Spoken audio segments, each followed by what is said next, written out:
20 years of experience in all areas of construction.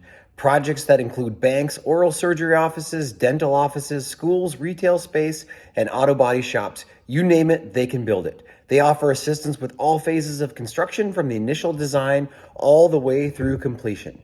You dream it, they make it a reality. Your next project, looking to be a breeze? Call the folks at Endries. Welcome to North Dakota After Dark, episode 33. It is, well, we're in North Dakota, at least 75% of us. It's not after dark, but we'll do our best. Tonight, we're very pleased to welcome all the way from sunny California, our second Californian, I think, Jason Marshall. Jason, welcome, and thank you so much for joining us. Great to be here, guys. Thanks for having me. Yeah, it's our really our pleasure. So, Jason is a former longtime NHL'er, architect, cool guy, makes bike ramps, coaches hockey. What did we miss, Jason? I don't really have time to do anything else besides work and take my kids to hockey. So like everybody, everybody's amen. daily. That's it's all about the kids. Preaching to the choir here, but we may have to hear. Jason told us off air about building bike ramp or letting kids jump over him on a bike ramp. So that brought back a lot of memories. We might have to get into that a little later, Jason. Sounds good. Yeah. So Jason, as I said off the hop here, also another Canadian. So it's been a while since we've had one on. So it's glad to have you here. Jason, you're up from British Columbia, from Cranbrook, if memory serves. Yeah. And grew up playing hockey there. Yeah, I grew up. Like every small town kid, we played hockey. My coach and one of my best friends, he played a little bit for Boston, I think in the early 70s. Okay. So he would tell us stories when we were young, and he was our coach all the way up until I think the end of Bantams. Like probably all of you guys, we played for fun. We only practiced maybe twice a week, and then the end of March, they locked the doors to the rink, and we went outside and did other things. So I had a lot of great memories. A lot of my closest friends are from there. Some moved away, but they're all involved in hockey in some capacity, and I like to get back whenever I can. Yeah, that's great. We it's funny you mentioned that we talk about that quite a bit, like sort of the pros and cons of just being done with hockey when you're done. As I'm sure you can guess from Corey's regalia here, he's involved in baseball. It used to be kind of nice and simple. Like one door would shut, another one would open, and off you go. And now it's kind of tough to delineate between the different sports, right? When you have the opportunity to go year round. So we'll revisit that a little later in the show. And then I guess I know a bit of your story, Jason. So you went on to play in junior, had some experiences with college hockey, then on to minors in the NHL, and then over to Germany. So you want to tell us a little bit about your Yeah, sure. This is not an interview. We'll like you all to say whatever you say. Yeah, so like I said, we played hockey. We never really thought about playing professionally. I think my goal was to play junior hockey at some level. I was kind of a really late bloomer, so even 16, 17, I was just another guy on a team, and I started to work hard, I guess, and I met some really nice people that helped me along the way, and I was drafted out of the BC Junior League, and I ended up going 1 year in the WHL, and then I turned pro, and I spent a long time in the minors, learning, riding buses, all those stories, playing cards in the back of the bus, and doing all those fun things. And I got kind of a regular spot in the NHL when I was 24. And I got to play until I was 35. And then I went over to Germany for a couple of years with my kids and my wife. We had 3 kids at the time, and then we were expecting our 4th. So we decided to come back and start a new chapter, I guess, in our lives. But while I was over there, I fell in love with architecture of all things. I did a little bit of construction when I was younger, but I didn't know any architects. But I had this dream that I wanted to try it, so I got back and I enrolled in a community college for 2 years, and then I got accepted into architecture school, and that was another 5 years. Um, and yeah, it's been great. I mean, in a lot of ways, it's like hockey. You meet a lot of driven people. You're always trying to improve and get better. So in a lot of ways, it really helped me because sometimes that transition into something totally different is tough for anybody. Um, I think hockey players, not especially, but likewise, their schedule, we're trained and all our experiences the next game or the next practice and then the next season, and then once that ends, it's a little bit you're a little lost. So Yeah. uh, yeah, so it's been great. I'm like I said, I'm very fortunate. A couple of things you said in that, Jason, resonated. The first one being, the amount of time being a late bloomer and the amount of time you spent in the minors. We talk or have spoken about that quite a bit. We've had a couple episodes actually with Kelly's husband Matt, where we talk about not giving up on kids too early, because not everybody is ready at 16 or 17 or whatever it is, and especially with defensemen, sometimes it does take a little longer rather. Can you talk about a little bit about your experiences that way, and maybe some of the lessons you learned about perseverance and whatnot, being that you didn't hit right away, coming out of junior? Yeah. Well, I guess the best example I have is my coach that I was mentioning, my youth coach, his son. Um, he was, I don't know if he was the worst kid on the team, but he was down there, right? But he kept working. I mean, he was a great person, hard worker, great teammate, and he actually didn't end up making juniors until 19. He had a great year in Vernon, and then he went to Fairbanks, and played there for 4 years. And he was just the type of guy that just kept going. He was always positive. Um, he had 4 great years of college, and then he signed with Tampa. And same thing. He just got kind of better incrementally every year. And then, he didn't have a long career in the NHL. I mean, he played, I think, 18 games or something, but the stuff that he did was really inspirational for all of us, Yeah, So no, yeah, so I use him as an example only because and you could apply this to so many guys, but everybody. And I've coached now after I've retired and I came back, I've been coaching my older son and my younger son for 15 years, and people always ask, like, what it was like, or you must have been so good, or all this stuff. So people think that the guys that do go on to star in college and even the pros or whatever, they're like the best players from like 8 years old, and it's just a gradual climb up, right? But I don't think people realize that might be the case for the elite players, right? There's only a handful of guys that are special right from the get-go, but the bulk or the majority of the players, it's all different stories. Like, some guys have good years, a couple of years they whatever, they plateau, and then I don't know, they get their head in the right space and they start improving. And there's so many different paths. So um, I try to explain to people, and I've seen it with so many of my teammates, sure. like, guys, they got to juniors late, or they got to juniors early and they struggled, and then they went to the minors and they got sent down to the coast. Like, there's so many different stories, and but the one common thread, like you said, is the guys that just they kind of keep going. Like, there's so many guys that are so good, and then there's a little bit of adversity, and then they kind of maybe drop off, and they don't pursue it. But there's other guys that just keep going and keep going, and by the time they're 22, 23, they're like, this guy's an amazing player. Like, where did he come from? Yeah, Well, yeah, he was always there. Um, but he worked maybe a little bit harder than everybody. He was coachable. I mean, there's so many attributes besides just like pure skill that make a great hockey player.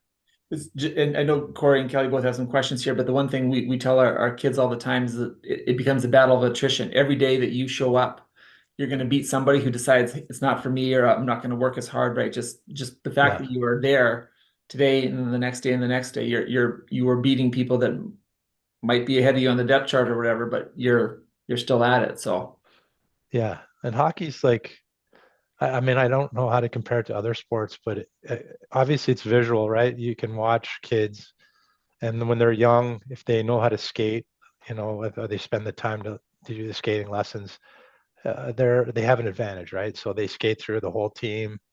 Um, they score a million goals or whatever, and everybody, you know, they want to project what it's going to be like in the future, which everybody does it. I did it to my kids, like it's normal.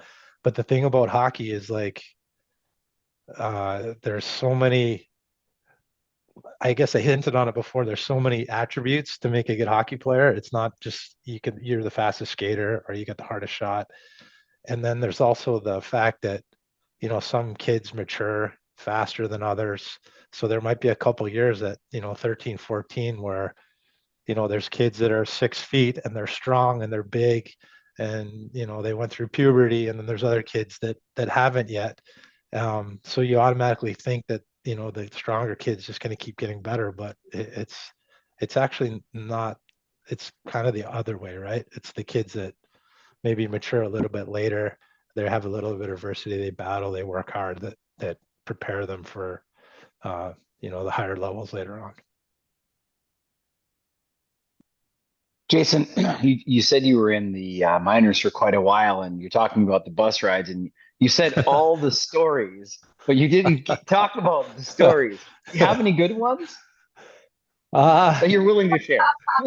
I mean, yeah, I mean, there's so many, you know, it's more just about the time you spend together Mhm. and the battles and the stuff that you go through. I mean, the minors, at the time I was like, oh my gosh, I'm in the minors. I can't wait to get out of here. But as I think back, like there were some fun times. I mean, Mhm. when I got to Peoria, my first year pro in St. Louis's farm team, I think there was 12 of us that were like 19 and 20 years old.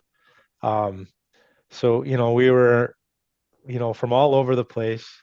We had each other's back. We would go out. In the minors, it was, I don't know if it was like not as professional, but you know, you would go out before the game, the night before a game, or you guys would be struggling a little bit, and we'd be like, okay, boys, let's go out and, you know, play guilty tomorrow, and stuff like that My that you husband couldn't really has told do in me the before NHL. some of his But best games were playing guilty. So yeah, yeah, and that means a lot of things. It's not as bad as everybody thinks, but it's, Yeah. you know. But when I got to the NHL, and again, this is a long time ago, but the NHL is like, it's a business, right? I mean, it should be. It's serious. Um, Guys are training. They're like staying home, which I mean, I caught it at the end where the old days where the guys would go for dinner and maybe go out for a little bit and then play the next day. But at the end of my career, everybody was like room service.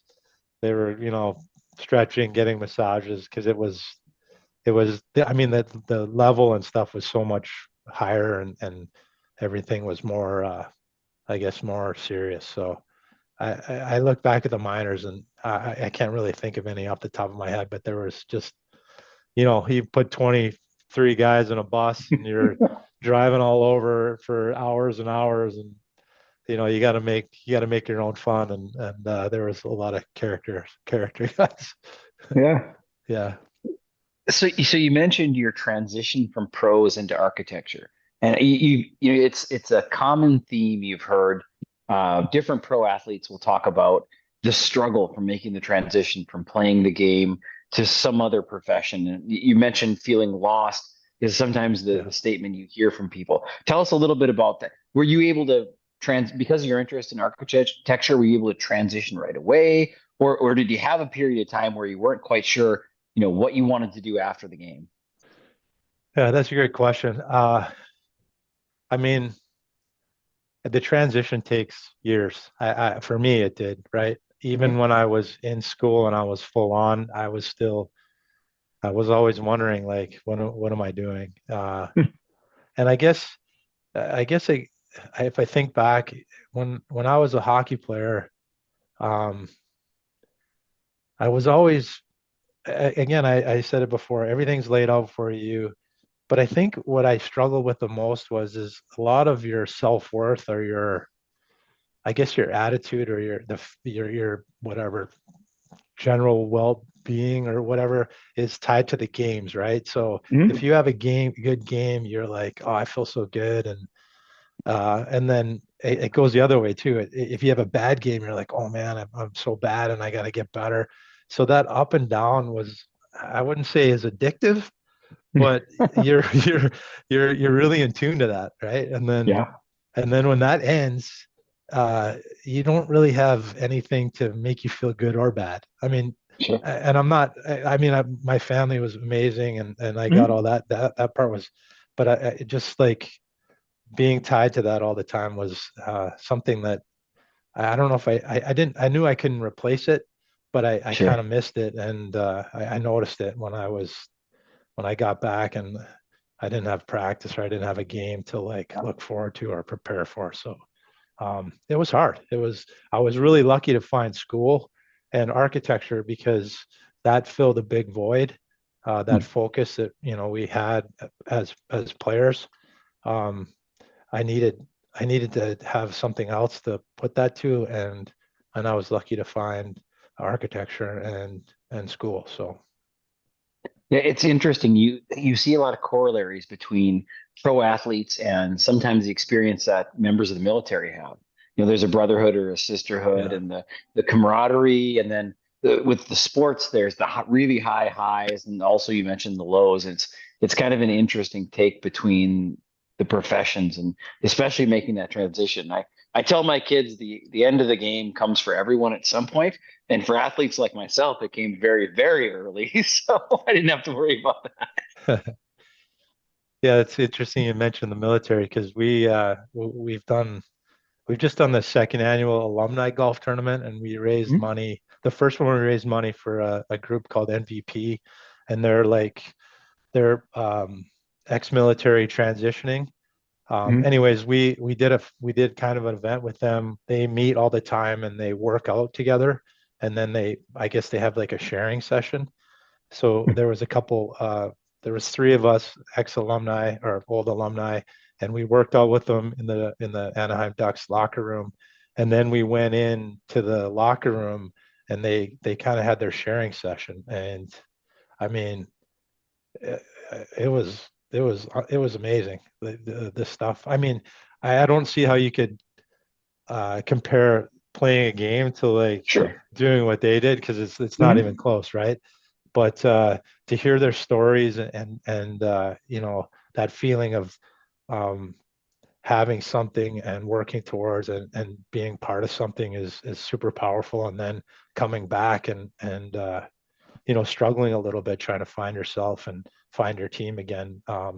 It was an amazing experience. These guys and girls were incredible people, and their stories were uh, I don't know, like there was people crying. It was unbelievable. I had no idea what these people went through. So um, yeah, it was a really cool thing.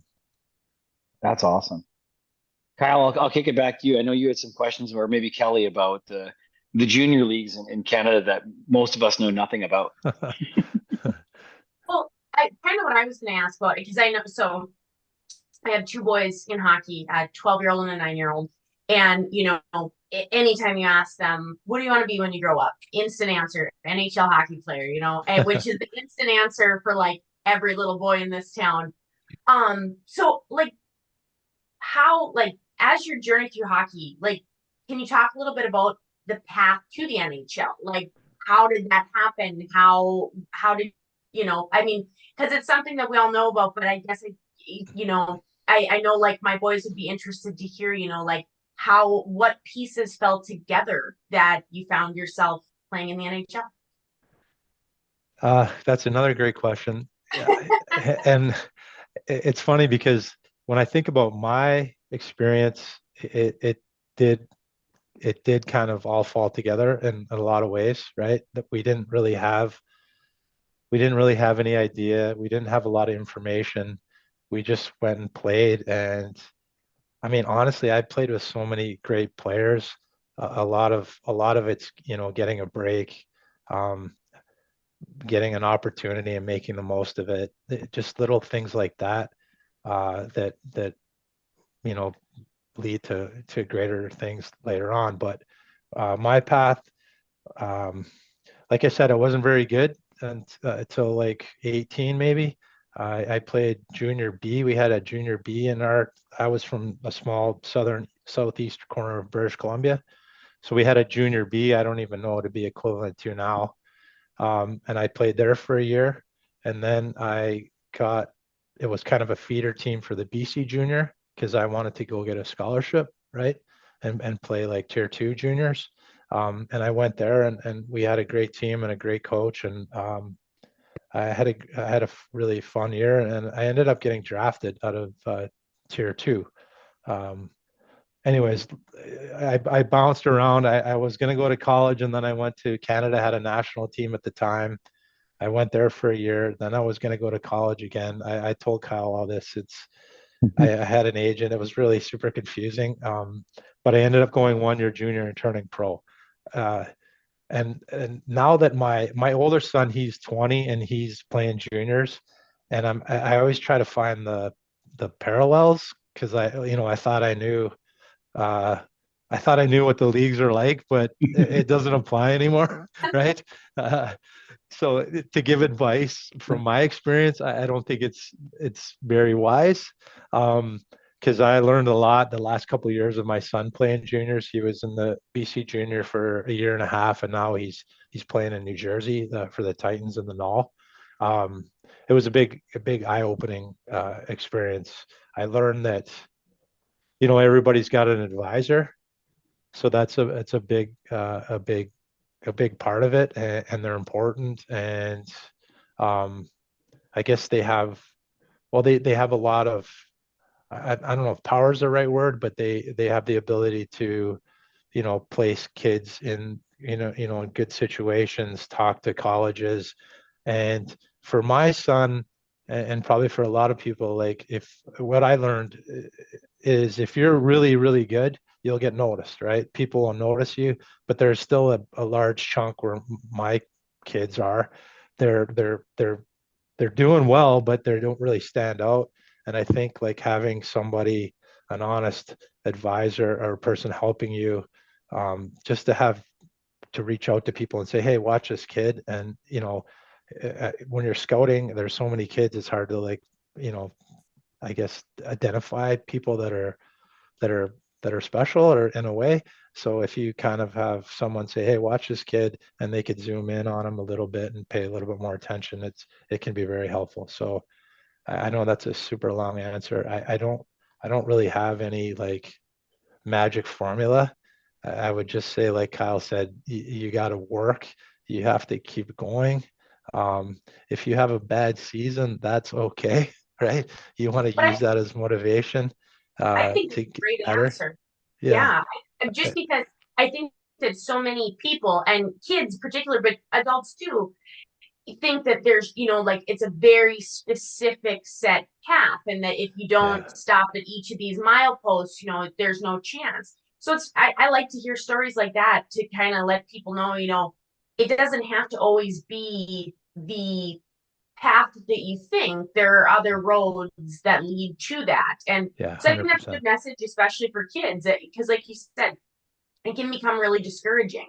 And I think even more so in the game today, um, where kids are under a really big microscope. Yeah. It's intense pressure, high pressure to perform, high pressure to be highly skilled. Yeah. So I think that's good. I like that. I think that more people need to talk about stories like that so that, kids don't feel like, oh, well, if I didn't get this opportunity, I'm, you know. Yeah. Yeah. I mean, for sure. I can't stress that enough that I mean, there's so much room for growth even at 15, 16, 17. Um, and again, like if you're not the best player, when you're younger, I would use that as motivation, and that's just a snapshot in time, right? It doesn't mean anything if you project it out even 1 to 2 years, or let alone 5 or 6. So, um, but it's hard as a parent. I've gone through it. It's super hard. You're always comparing. You're always, I mean, there's so much information. You're always looking at what so and so is doing, and if we're getting left behind, it's a tough thing. So I wish I had like a formula for everybody, right? Because I want the kids to, I want all the kids to do great and go on. But there's so many things that go into it. And like character and all that stuff really matters. Perseverance. I know those are cliches, but it's not always just skating fast and having great skills. It's a bunch of things. So You use the phrase snapshot in time, and I use that myself all the time too. When guys are like, "Oh, I didn't get drafted, or I didn't get drafted high enough, or I didn't make this one," I'm like, again, this is a today problem, not yeah, a career problem, right? Just you got to view it that way. And you remember being a teenager or whatever. It's tough to accept, but like that's the reality of it. It's just this only matters today, and that's the end of it. yeah. Especially now with social media and everybody's got a video of somebody doing something. So Yeah, yeah, amen. I just want to back up just a little bit, Jason. As you know, we're all in Grand Forks, North Dakota. We kind of glossed over the leagues a little bit that he played in. So junior B in BC, very high end, probably roughly equivalent to, nowadays, probably a lot of the other junior A leagues in Canada. So you played in the BCHL, which again, probably, I guess, the highest level of tier 2 in Canada. I guess the premier one in Canada at least. And then he went to the Western Hockey League, which is yeah, major junior, and then on to pro from there. You had some opportunities at the college level as well that we've talked about before. There's a young man here from town that actually Medicine Hat just drafted, and it's okay. a lot of stir in town because it's a bit of a novelty. Could you don't have to name any names of the teams, but can you talk a little bit about your um, exploring both sides of the equation, Western Hockey League and college? Because I think that would resonate here in town um, because Yeah, of to Canada. yeah, sure.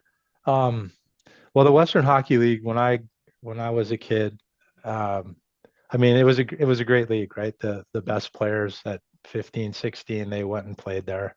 We never we never really thought about it because we weren't those elite players. At the Um, time, not as many teams in BC either, right? So out of sight, out of yeah, mind a little bit. Yeah. yeah. So I don't know, for some reason, all of us, we wanted to try to play tier 2 in British Columbia, and go and get a scholarship. Um, I don't think we really thought about the scholarship as much. We just wanted to play tier 2 for some Yeah. reason. I don't know why. But then, once we were on that track, there was always like the big dumb Western League guys, and then the guys that wanted to go to school. I don't know. It was like a stupid Well, it's probably rivalry. accurate for the time, though. I don't think so, because I ended up playing against and playing with Scott Niedermayer. Yeah. Oh, yeah. He's from my hometown. He went to the Western League, and he's one of the smartest guys I've ever met. Yeah. So Yeah. Good yeah, point. so he didn't go to school. I mean, he didn't have to, but at the same time, there was a lot of just really good hockey players. I mean, it's a really hard decision back then, especially for those kids that were really good at 15, 16. They're getting a lot of attention from the Western League, and they're saying, come and play in the best league because we'll develop you and you'll get drafted and go on to the NHL. Or, at that time, whatever, 35 years ago, you could go play in maybe not such a high league as in tier 2, and then hopefully, go get a scholarship. And then, there's not a lot of guys. There was quite a few guys coming out of college, but not as many as the CHL. Yeah. So, anyways, we we always wanted to just play tier two. That's where we thought we were gonna make it, hopefully. And then when I got there, I mean, I always liked school and I really wanted to go to school. It seemed a great thing. And my senior year of high school, like I said, it was a really fun year, and I got to go visit a bunch of schools. Actually, North Dakota was my second visit, which was really cool. I was a little scared of Gino Gasparini. He kind of scared me. He was Um, he was episode 32. Your oh, father was he? Yeah. feels here. Yeah. For some reason, I remember he was like he wasn't that big, but I don't know. For some reason, he scared me. He commands a Um, room. yeah. And then I met Carrie Eads back then. Yeah. Yeah. So anyways, I went to a bunch of recruiting trips, and it was amazing, right? You come down and you see these big schools in the U.S. and uh, the college hockey atmosphere. I loved it. I absolutely loved it. Um, so I was all set. At Christmas, I got a call from a coach by the name of Dave King. He was a really kind of famous hockey coach in Canada, kind of a guru. Yeah. And we had a national team, which is a lot different than like the NDTP team here in the US. It was more of a kind of castaway guys in the minors and from college. And it was a non-Olympic year. But anyways, I went and played a couple games with them. And he asked me if I wanted to come next year. There was like two other 18-year-olds. And I thought it would be a great opportunity. So ended up not going to college. I went there for a year. It was in 1989, so we were going to Russia playing like their national team, and I was 18 and I wasn't prepared for the how good they were, and then just mentally, like getting beat by the like the famous Russian guys and all these men. Um, they were so good. So I struggled confidence wise. We had a great coach, and he let us play and do all that stuff. But anyways, all three of us decided to leave the team, um, and I ended up uh, committing to Michigan and got all my classes. And long story short, I went back home and I had an agent, and he was telling me that, why are you going to school? You're going to play 1 year and then turn pro. St. Louis wants you to, do this, and this will prepare you better. And I don't know. I was super confused. My parents didn't know anything. And anyways, I ended up going 1 year juniors in the dub, and then signing a contract and battling for a long time in the minors. Um, so it wasn't just a meteoric rise right to the NHL.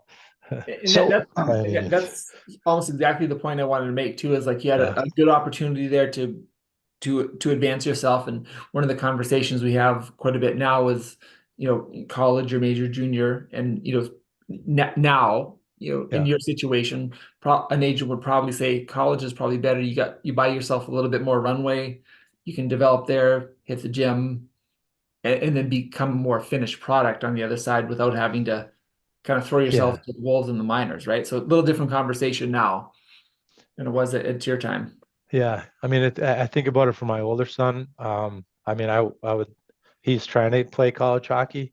So my dream would be for him to play college hockey. That would be the route that I would, want for him, for a bunch of reasons. Uh, but at the same time, I played, WHL. I know a lot of, my old teammates, their kids have played the WHL. I don't want to like discount it and say it's not a bad, it's a good league. I mean, yeah, They take care of the guys. I think I think it just depends on your experience, right? If you but go into the dub and you do great and you blossom as a player and you go on, that's amazing. It can go both ways, even in college, right? You can go to college and maybe not have a good experience. There's so many different scenarios. I would, just say, talk to people that and you're going to have to make a choice. It's going to be hard, but don't look back. I did that for a bunch of years, right? I went to juniors and then I was in the minors, and I for I don't know 2 or 3 years I was like, oh, I wish I would have went to college. Everything would have been better. That's the last thing you can do. So It is a tough choice, but I don't think I don't know if there's a right or wrong choice, I guess is what I'm There's, trying to say. yeah, it seems like there's a right path for everybody, but it Yeah. doesn't have to be one size fits all, I think is the way to look at it. Yeah. I just like the college because I think, playing for your school, and I think also meeting other people that are that age and growing up, I think there's a lot of advantages, uh, just as growing as a person. And then, the athletes that come out of college too are amazing. So, from what I can tell, 5, 6 years in the minors, you hear stories about guys who spend some time in the minor leagues, toiling away, biding their time. You had to have seen guys going up and down more frequently than yourself. What kept you going? What was the driving factor behind that? Yeah, that's a good question. I don't know, to be honest. I mean, I wanted to be a hockey player, right? I worked really hard all the time, and I mean, I doubted myself a lot for years and years, and even when I was in the NHL, it was, it wasn't.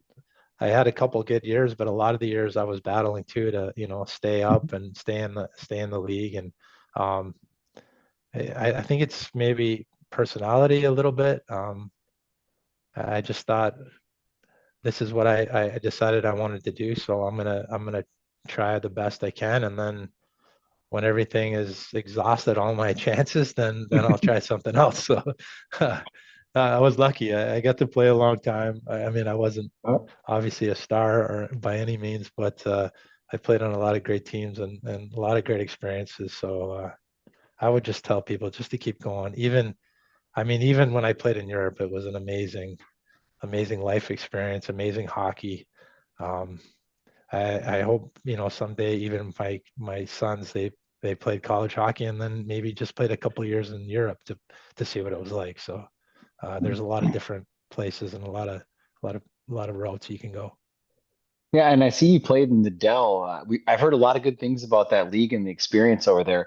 I think you played at the same time as our local head of our hockey association from the hockey side training is Jason Ulmer, who also Oh played in the yeah, Dell. yeah, Yeah. yeah. Okay. I played with him. I didn't know he All was right. there. I played with him in Frankfurt. Yeah. Yeah, Another yeah, good Saskatchewan guy. yeah. He was a good player, man. Yeah. He could score. He's still a Yeah, good player. yeah, yeah. He was a great teammate. Yeah, the Germany was so fun. Uh, I mean, there was a lot of imports, so it was a lot easier that way for transition. Like, Mhm. um, you hear about Switzerland and the other leagues where there's only maybe 3 imports. It's a lot more isolated. But in Germany, we had our coach in Frankfurt was Canadian. Um, it was a mixture of Americans and Canadians, a lot of guys. So we just had a great time. I would recommend it for anyone, even in the lower leagues.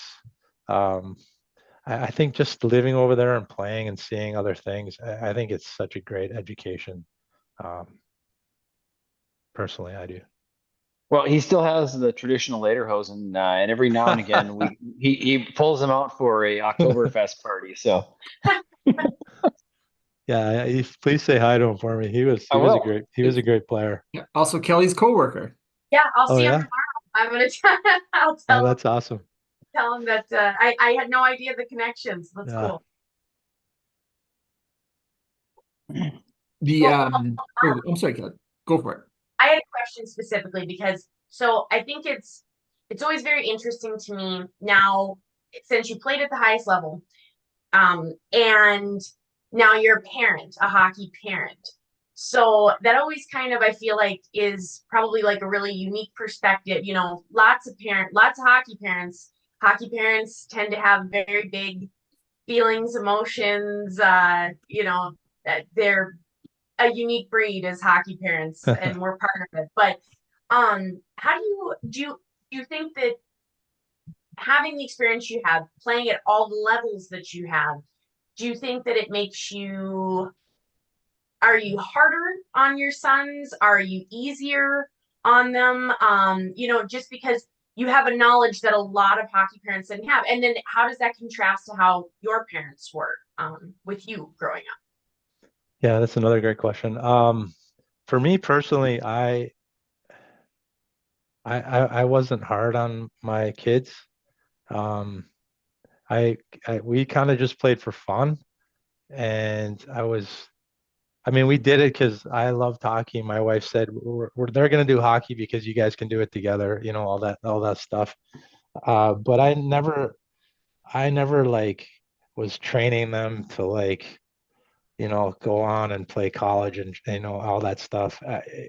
But at the same time, my older son started really getting serious at 16. So I started like, I wouldn't say go crazy, but it's, I struggle with it, to be honest. Like I, as a parent, I'm sure everybody feels this way, but you're always like, okay, did I do enough? Uh, did I, should I have done this? Um, and, and it wasn't really in my personality to like, like, I don't know, yell at them and tell them this and you got to do this and that. So, but I've seen it and, other guys that have played, but I think for the most part, my experience, that all my ex teammates, or all my old teammates that have kids playing, they kind of just sit back and let them kind of decide. Uh, but at the same time, in the back of your head, you're always like, you know, oh, did I do enough? It's hard. It's hard to be a parent in anything. And I think with hockey, I always, I always thought about the opportunities it gave me. So then I really wanted that for my kids. And then my wife would be like, hey, you gotta, you gotta, you gotta step back a little bit. And, you can't think like that. You just have to, encourage them, show them stuff, and then let them decide. So that's kind of been my approach. And honestly, I don't know if it's the uh, right or wrong one. Did your kids skate year round? I know we talked about that Yeah. earlier. Um, or were you like you were growing up at skates were put away at a certain time of the year? Yeah. So my older one, and I'm a little bit of a hypocrite because my older one, we played for fun. We never did like skating lessons. We um, we didn't do like these state camps or anything like that. But he started, like I said, he started to get serious at 16, started playing at a higher level, and then I kind of questioned what I did, right? Um, and now a little bit with my younger son, he's 15. So I don't think we're as like, I'm not like training him, but he is doing extra stuff, right? Like everybody. And, The he's, benefit of being a younger kid. Yeah. yeah, yeah. So, uh, again, I don't know if it's right or wrong. Sometimes I'm happy with it, and then sometimes I struggle. Like I'm like, I should have done this, I should have done that. Especially because of my experience, right? Um, I think it's hard, no matter no matter if you played or if you didn't. So, How many teams do you get talked into coaching? Because I'm sure when it comes up and they're like, what dad should we ask? Probably that one. not that many because well, I work full time, so I just I help with my son's teams, right? They play high school. There's a high school league here. It's more for fun, and then they play club. So I just help with those teams. So California high school club hockey is because I know like here, like high school hockey is the step after Bantams and for the kids who play on the step before juniors. But high school hockey is not as big there. It's more No, club hockey. high school's really big in terms of like teams and the what the Ducks did, and they kind of grew the game with the high. They sponsored couple high school teams like almost 16 years ago, and they sponsored a league. So now I think there's over almost 60 teams, Oh, and it's all over California, some in Nevada, um, and but it's still at the same time it's kind of it's good hockey, a high level hockey, but it's not as high level as like a top club team. So Okay. kids will play both basically, and the high school is more, it's the kids love it. They love playing for their school. So Yeah. But it's still the club level is where the kids are really serious and want to, move on to prep school or juniors. And just to clarify, by club, you mean like triple, what we know here is like AAA hockey. So the Yeah. junior Ducks is the club hockey you're referring to there. So Yeah, exactly. Yeah, there's Junior Kings, Junior Ducks. San Diego's got some club teams, and then San Jose, and there's some in Central California. So yeah, exactly. The club teams are the AAA, AA clubs. Sorry, I feel like I've talked the whole time. No, apologize. that's what you're here for. No one wants to hear Sorry, us. Corey. That's why we have guests. This is great. I'm not a big talker, and I'm kind of nervous, so I like. You're doing great. But yeah, really good stuff. JC, you played on a number of NHL teams as well with some really high end players. Kind of world famous types of guys. I actually just sort of a humble brag. I saw you play in Edmonton. I think we talked about this before. I drove up to Northlands and saw you play the Oilers many years ago. You want to talk about some favorite teammates you had? It doesn't have to be the big time guys, but a lot of time in the NHL, I'm sure you saw a lot of different guys come through, and anything that stands out in terms of favorite teammates. Yeah, sure. Well, I'll start in Minnesota because it's close to home for you guys. I think, well, definitely right off the top of my head, Darby Hendrickson would be one of my favorite teammates. He's a legend in Minnesota for a lot of reasons, and I think if people who didn't know him personally got to know him, they would understand what I mean. Super positive guy. If you're ever having a bad day or anything, you talk to him for 5 minutes, and he talks in a funny way in the fact that like he's almost having a conversation with himself, but he's basically like building you up and talking about all your highlights. So it's like it's a really funny conversation. But he's a super guy. I mean, there's so many guys on that team. Wes Walls was an amazing teammate.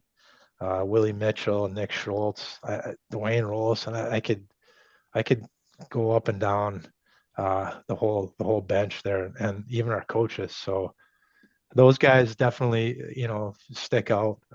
When I was here in Anaheim, I mean, I got lucky and got the chance to play with, Teemu Selanne and Paul Kariya.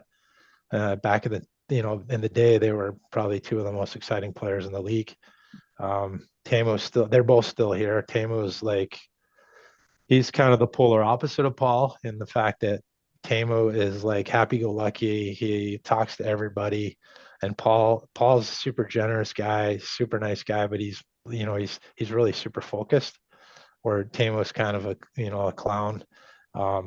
Funny story about Teemu is I think we were in Philadelphia playing, and there's sometimes when you walk out of the hotel, there's people signing autographs, and we were waiting for the bus. And Tame was signing autographs, and he asked one of the fans if he could give him a ride to the rink. so we're like, Tame, what are you doing? And he's like, oh, I want to go early. So he asked like this, this autograph person or guy, hey, could I get a ride? And they were just going crazy, like they were so happy. So that was awesome. Tame's personality. Yeah, he's an amazing guy. I'm trying to think who else. Anyone that you got to play like with or against that, like maybe an older player in the league at that time that you were kind of starstruck, it was like a player that you really looked up to, that you were really impressed to be on the ice with? Oh yeah, there was lots. There was tons, because I mean Gretzky obviously was like he was like a god, right? So the first time I played him, I don't know who it was, but one of my teammates said, you can't touch Gretzky. And I'm like, what are you talking about? You can't touch him.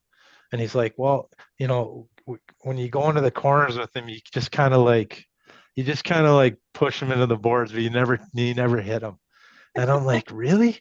And he's like, yeah, like you just don't do it. And I thought that was kind of strange. And then as the game goes on, I was watching my teammates, and they would skate up to him, and they would kind of just kind of lightly brush him off into the boards. And I was like, I thought it was so amazing because they had so much respect for him and the stuff that he's done for hockey. I mean, not to mention, you know, in the early days, if you ever touched him, there was like 8 guys that were going to chase you all over the ice. But this was this is at the end of his career. Everybody like had so much respect for him that, you know, you just kind of, I don't know, you played him hard, but you didn't ever try to, I don't know, hit him or knock him down or anything like that. So there was lots of, I mean, you know, all the great names. Mario Lemieux was just to see him, and I watched him as a kid, and I'm trying to think who else. I thought those are obviously the main two that anyone could pick, but I was like, my eyes were like this big, and So I got to know, you've got an illustrious career. So give us the Jason Marshall scouting report. What kind of oh, player were you? What was your game? what was my game? Yeah. I was I was a defenseman. I wasn't. I mean, the funny thing is when I got to St. Louis, I was young and they wanted me to play a certain way, right? Uh, Mhm. so you know, being young, I was like, okay, I'll do whatever you want. So I don't know if I changed my game, but I tried to body check. I wasn't, you know, obviously I didn't have a ton of skill, so I was more of a defensive defenseman. And the reason I probably stayed in the league and played as long as I did is because I mean I thought of myself, I wanted to be a good teammate, right? So Mhm. I obviously whatever they wanted me to do, I would be happy if I, you know, played 20 minutes or if I got 10 minutes. And um, so yeah, I worked hard, and I wanted to be a good teammate. I wish I was a goal scorer. I wish I was an all-star. It's not that I didn't try, but you know, I kind of knew my role, and I tried to make the most of it and just enjoy it. Yeah, I understand. I was a 5'9" football player coming out of North Dakota. So there, Yeah. so hard transition. Now give me the Jason Marshall scouting report as an architect. Wow. That's well, I love it. You know, I really love it. I mean, you have to get through school, but Mhm. it's kind of like hockey. I want to work hard. I enjoy learning new things. I want to work on teams and you know be around people and try to. I mean, as a hockey player, you're always taught to like you know make others around you better, make the team better, and that's what I like about architecture.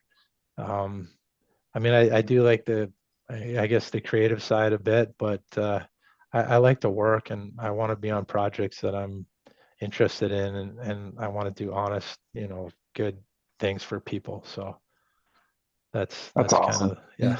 As a fault, J- we've had Randy Lieberg on talking about some hockey architectures as it relates to, you know, hockey parents and that kind of thing.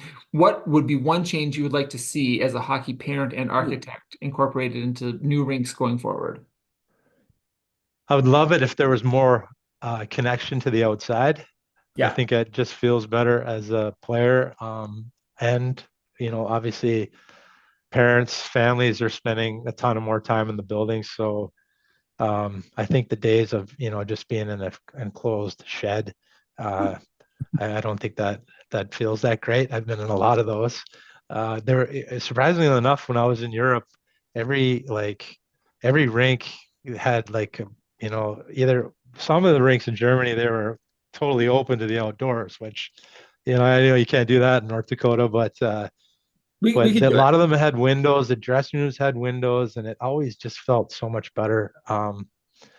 You know, being in those spaces. So as an architect, that would be definitely one thing I would change. And I guess as a hockey parent, uh, I don't know. Like I said, we spend so much time at the rink. You know, more spaces for families to gather. You know, their kids are doing homework, families are eating. So I think anywhere that there's place to, you know, just hang out together and be a family while you're waiting for the kids to get off the ice, or even if you can do that at the same time as watching the practice, which I know everybody likes to do. So Yeah. those are the things. See, we spend a lot of time in the parking lot, hanging out with other adults. Maybe they could incorporate. I don't know if that's a California thing, but that's a North Dakota thing. Oh, I think you guys got the right idea. Everybody watches every minute of every second of every practice. So yeah, maybe we could do like some kind of thing, like almost like a drive-in where you could drive in. And There There you go. yeah, practice. we'll Jason, bring back the drive-in. you don't strike me as the connoisseur of the chirp, but after all these years in hockey, you had to have heard at least one or two golden ones. I mean, it's more like like some witty comment at the time, Sure. right? Yeah. I think, and people always ask me like, what are the stuff that you say to people like to get under their skin, and Mhm. the guys they didn't really cross the line. It Mhm. was more like I don't know, if something funny happened on the ice, they would make a comment, which you can't run from those, but they never like I don't know. There was like boundaries, and guys are really respectful to each other. Oh, For the most part, there was a few guys that weren't, and they got taken care of pretty quickly, right? Rightfully yeah. so. But yeah, so I can't, like I said, it's almost going back to the stories on the bus. There's I'd have to probably think about it for a while, but I it's told more. one from I told one from a while back where that I thought was the most just great chirp. My son was skating, and the whole other team had got into him about his skates and the quality. There's nothing wrong with his skates, but they just decided this day they were going to pick on this kid about his skates. And I thought it was just masterful. He came off the ice. He's like, "Dad, they were chirping me about my skates and how garbagey they were." I was like, "Hey, that's a good one. Give him a little hat tip." I love that some of the best chirps that we've heard on here have been from girls Yeah. hockey. Oh yeah. Talk to refs and girls coaches. Some of the nastiest, dirtiest chirps come from the girls, and I respect that. Yeah, my son, we always have to, even my older son, we have to play the Lady Ducks. And they were like, we don't like playing them. They're so mean on the face off. And we were laughing. We were laughing. Yeah. Yeah, just vicious stuff. Like can't even repeat the words. No, like there had to be expletives used Oh yeah. and letters to stand for things because those girls, man, they bring it, and I think it's wonderful. I Yeah. I support this. So Yeah, they were amazing. We'd lose to them, and obviously we'd lose in the talking department and everything. So the boys are pretty humbled every time we played them. Good life lessons for those kids. Yeah. Yeah. I like it. Well, Jason, we're coming up on our time. I told you about an hour here. Any parting shots? Any wise words for Oh, the parents of Grand Forest, North Dakota? I guess the only thing I try to remember myself is as a hockey parent, right? It's super expensive, super time consuming. Um, but I think like everybody's trying to think about what to do to get to the next level. I would like remind everybody to enjoy the time that you're spending with your son or daughter, right? You're spending all that time in the car or in the hotel. Me and my son, we always try to, I don't know, go to some fun place to eat or something, just to, kind of not get in the routine where we're always thinking about the game and stuff. So yeah, just enjoy that time because it is a big investment for everybody, right? Yes. Yeah. So, and when it's done, I'm hearing lots of people. My older son's gone now, and I'm hearing all these other people that parents that he played with, they miss it, right? So we're all gonna miss it someday, um, and that's coming soon. So enjoy it well too. Meet a lot of nice people. Like I don't think I would have been Yeah. friends with Corey otherwise had our kids not played Yeah. together. But now we're Yeah. forced together, and here we Not are. a So, chance. would have been Yeah. friends for sure. So well, Jason, can't thank you enough for joining us. That's just a ton of good stories and good content. We really appreciate that, and happy to have you on anytime you like. Yeah, my pleasure. It was great to meet you guys. Again, Yeah. sorry if I talk too much. No, Oh, Not I was, not for a second. yeah, Not for a no, it second. was. I really enjoyed it, and I wish you guys all the best. And I want to watch all your kids on TV someday, and say that I knew the parents, and we talked about this years yeah. before. Well, unfortunately, in at least in my specific case, Cops has been canceled, so there's very little chance of seeing mine. So oh. just kidding, boys. All right, Hey, well, again, as soon as the league lets in 5'8" defensemen, my whole family might squeak in. Can happen, Corey. Can happen. Yeah, there's lots of guys. It's all we skill will, now. and Skating just to skill. tease us out, now that do some work with Jason, if he's up in Grand Forks, I'll introduce you in person to both these guys. I'm sorry, Jason. Yeah. No, I'd love to come back. I went there like 20 something years ago with the Minnesota Wild, and it was so much fun. I was also at that game. So I good was stuff. too. Oh no. Yeah. Yeah, We didn't maybe. even know each other, Kyle. I know, how awkward. So, well, in any event, Jason, thanks again for joining us. We really appreciate it. Enjoy your evening, and we'll have this out. The episode should be out tomorrow by about lunchtime. Great. Thank you, Good guys. stuff. Thanks, Jason. Thank you. Thanks, Have a Jason. nice evening. See you. Bye-bye. Bye.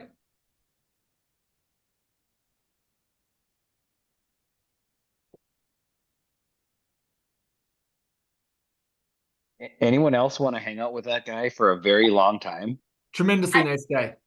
Honestly, like all I could think the whole time he was talking was Matt would be his best friend because everything that he talked about, like different paths, sticking with it, being a good teammate, like it's like everything that Matt tries to preach in hockey. So I think that my husband would fall in love with that man. I know it. So if Well, he does that's come, actually perfect, Kelly, because you had your episode 32 crush. Now episode 33 is all Matt. Yeah. Yeah. perfect. I need Jason to come stand beside me by every one of my kids' hockey games and just put his hand lightly on my shoulder and say, Corey, Yeah. everything's going to be okay, Corey. You always wonder because like you have to be a hyper competitive person to make it to those high levels. You just have to. I mean, there's no bones about it. So I think it's always interesting to see someone who's played at that level, how they are with their kids. Because I think it's one of two ways. I think it's either like intense and they push, and then like guys like that are like, hey, it's your experience at your pace and make it what you want it to be. Yeah. And I think that's really cool. And Yeah, that was. yeah, he I guess we didn't have a lot of chance to talk about it, but kind of undersold it as well. Like worked for Frank Gehry, who's internationally renowned architect. Yeah, Facebook headquarters, Philadelphia Museum of Art. He's again very very accomplished in his second career as well. So He played some juniors and looked like I saw some Team Canada on his elite prospects. And then he played, I don't know, for a couple NHL teams. And then he went to the Dell. And now he's just an architect. Boy, I'm pretty impressed by this guy. yeah, just and as you say, just the nicest guy you'd ever want to meet. Absolutely. One of God's favorite people. You know what I mean? Like he's one of them. Yeah. So One person I wish was from Saskatchewan. Oh, we forgot to ask him how to pronounce it. Oh, I'm glad. One wrong guy can always find a friend, Kyle. Yeah. Fair point. Corey, we have a couple projects for you. One, how about a live read? Oh, yeah. Well, that's something we could probably organize because North Dakota After Dark is proudly brought to you by Endries Construction Services. With over 20 years of experience in all areas of construction, projects worked on include banks, oral surgery offices, dental offices, schools, retail space, auto body shops, you name it, they can build it. They offer assistance with all phases of construction from the initial design phase all the way through completion. You dream it, they can make it a reality. The quality you want, the service you desire, Endries Construction Services. Well done. 2 or 3 episodes ago, we talked about one of the drinks of summer, which was Good Boys by John Daly. Mm. As an aside, did anybody see the video of that gal from the LPGA signing autographs, smoking a dart? No. Boy, What a woman. I already called dibs, so nobody get any funny ideas. Kelly or Corey, I'll send. Dibs. Don't fall in love, Kyle. Just a nice young blonde lady with a ponytail, the nice little, golf visor on, just dart hanging out, signing autographs. I'm like, what a tremendous catch. Maybe You know, cigarettes. Yeah. Kyle, Anyways, you certainly absolutely can find them. Yeah. Sometimes they're blowing darts on a golf course. Sometimes they're trying to break up international flights. I don't know where you find these ladies this summer. I have a type. You do. Yeah. In any event, we talked about drinks. I was at the liquor store the other day, strangely enough, and saw a product called Pirate Water. You did. Now, I tried it last night. Kelly, could you do that face one more time? Because that is the exact face. Yeah, there it is.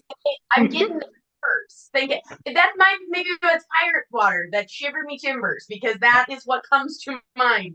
I'm not going to influence you, Corey. I want to know genuinely what this. So that's why I didn't give any hints as to what this is. I'd like your blind take on Yeah, what this is. Kelly and I tried it last night, and A couple things, Kyle. Number one, it looks like Barstool has something to do with this pirate water because there's a 100%, Barstool yeah. emblem on the Barstool hat. Also, the top of the can, for no reason whatsoever, says Miami Vice. Yeah, And well, that's the flavor. Okay. Oh, that's the flavor. Okay. Then I have another question. The bottom of the can says Viva la Stool. I noticed that as well. So I'm assuming they meant bar stool, not poop. Yeah, that's their little tagline, yeah. Who All knows? right. Or maybe they're into nursing, Those, dysentery, scurvy, all the above. Well, since it's bar stool, one sip, everybody knows the rules. Yeah, there it is. That's the face. Oh God, that's gross. What does it remind you of? Because we all both. So it tastes like piss water had an incestuous relationship with its first cousin, swamp ass. Yeah. Sorry, Kelly, go ahead. Dr. Cola, I thought hit it correctly. Children's cough syrup. Yeah. Mm-hmm. Yep. Yeah. Cherry cough syrup. I'm either going to have clear sinuses or I'm going to lose 20 pounds. I don't know which one. One or the other. My lovely current wife, when I bought those, she's like, "Those are going to taste like piss." I'm like, "Come on, you're off base. Nobody's going to market a drink that tastes like that. Come on, it's hyperbole. Dial it back." So now I'm going to have to eat shit and apologize because she was right. I've got to assume this is what the drank tastes like. Have you ever heard the drank? Oh yeah, I'm familiar. Yeah. Okay. So I don't work at a liquor distribution place, but you have to imagine that there has to be some sort of a test market thing that goes on that they say like, "Hey, drink this before we market this to people." I want to know what people drank this and were like, "Oh yes, delicious." I was just thinking how I wanted to, pound some Robitussin in the parking lot.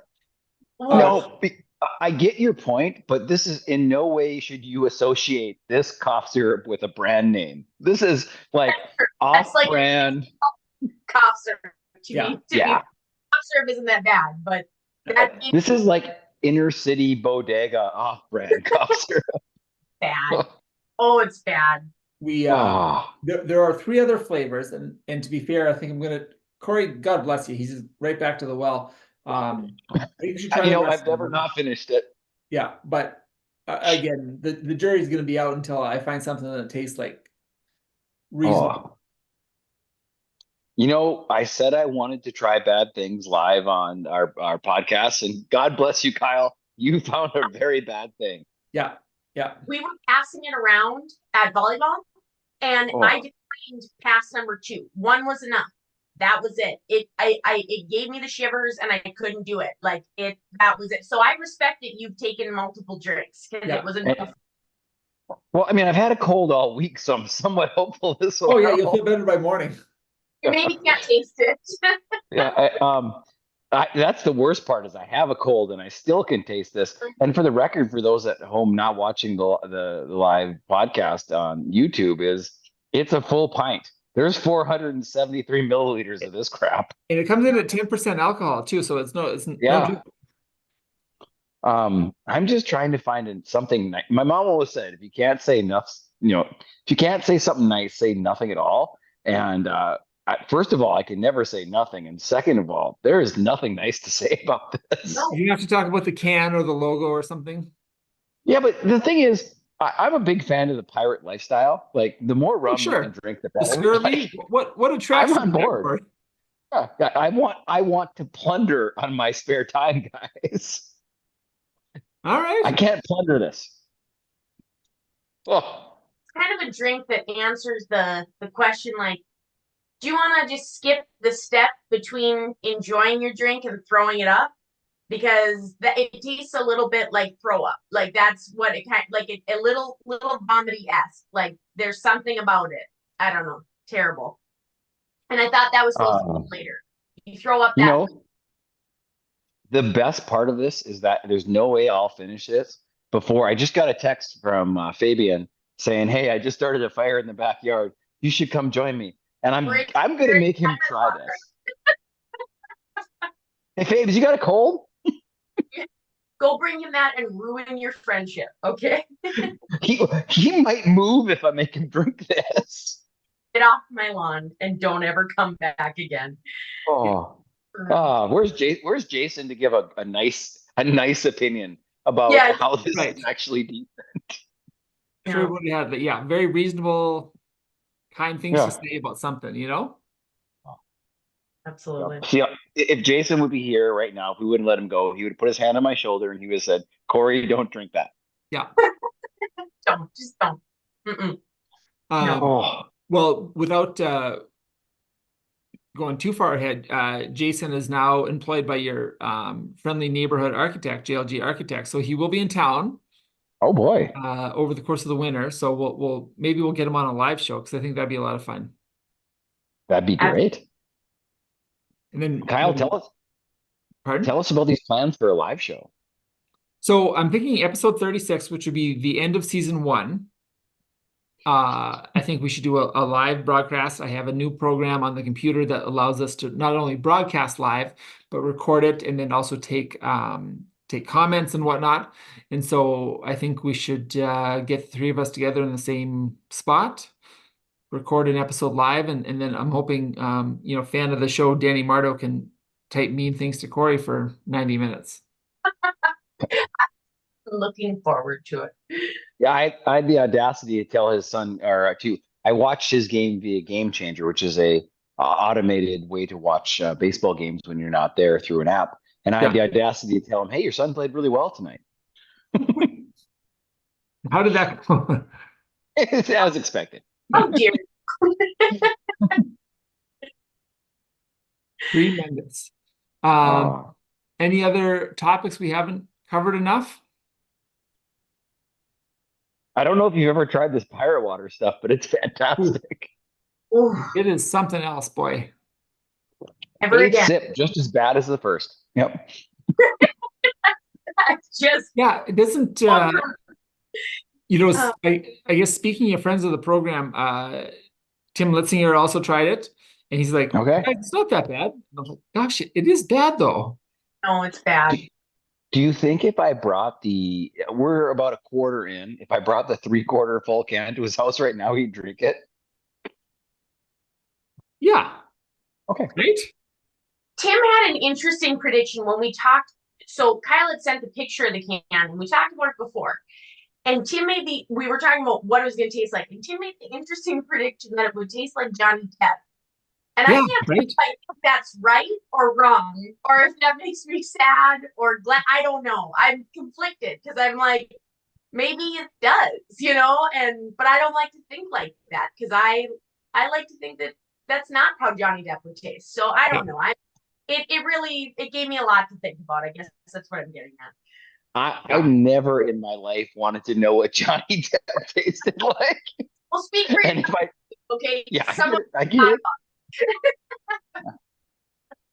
Now we got to bring Johnny Depp on for the next one so she can have 3 of her Kelly crushes in a row. Yeah, I would too. I'd be like, oh hey, oh my gosh. I thought that what Amber Heard said about you was so nasty and dumb. What, just out of curiosity, in order just to keep some kind of vein running through the show, what do you think Johnny Depp's hot take on hockey is, if any? Have I seen him because like celebrities always show up at Rangers games. Have you ever noticed that? Like ones that you would never guess care about hockey at all. They always show up at Rangers. I don't know. I'm trying to remember if I've ever seen him.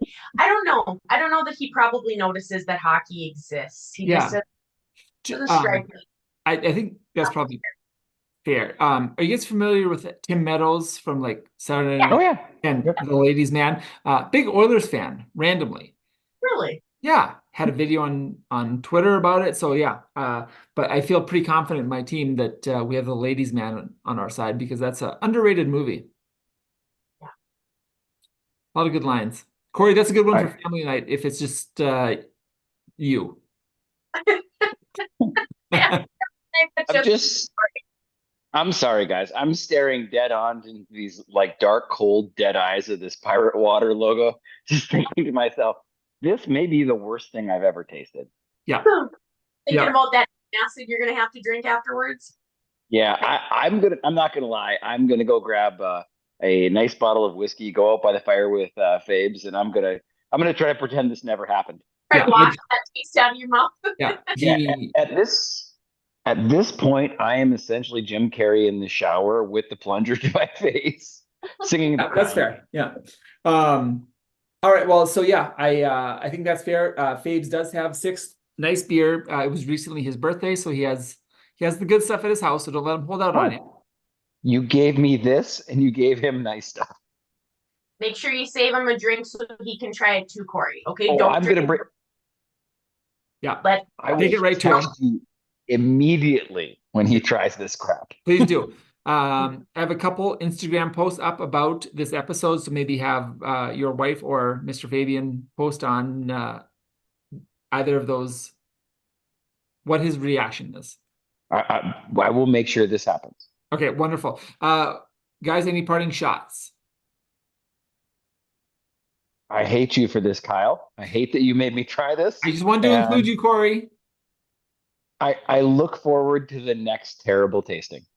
I was gonna say, I'm gonna go to the right spot tomorrow and buy another flavor. Hell yeah. Hey, my last shot, I suppose, is this. If anyone's listening to this podcast and they know of an awful beer that you want us to try, tag it on the Instagram, tag it on the Facebook post, add it to it, and we will make Kyle make me drink it. Hell yeah. There we go. All right. Have a nice evening. Happy end of school, everyone. Enjoy your Thursday, and thank you for watching. Talk soon. Good night, all. Good night.